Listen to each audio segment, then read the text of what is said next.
আমাকে অনেকেই দেখে বলে, তুই এত চুপচাপ কেন রে?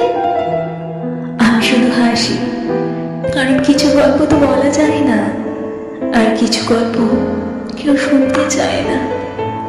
আমি এখন শুধু বলছি একজোড়া পুরনো মেসেজ, কিছু মেঘলা বিকেল, আর একটা নামের স্মৃতি নেই। ওর নাম হয়তো বলবো একদিন। শুধু এটুকু বলতে পারি, যার সঙ্গে আমার কখনো দেখা হয়নি, সেই আমাকে সবচেয়ে বেশি চিনেছিল। অনেক বছর কেটে গেছে, কিন্তু কিছু অনুভব, কিছু মানুষ সময়ের সঙ্গে ফিকে হয় না। আমি আজও ঠিক মনে রেখেছি ওর হাসির শব্দটা, সেই প্রথম হাইটা, আর সেই অপেক্ষা।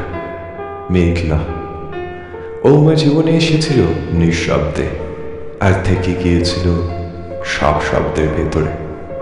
আমি চাইলেও ফিরে যেতে পারি না, শুধু একটা প্রশ্ন বারবার ফিরে আসে, তুই এখনো অপেক্ষা করিস?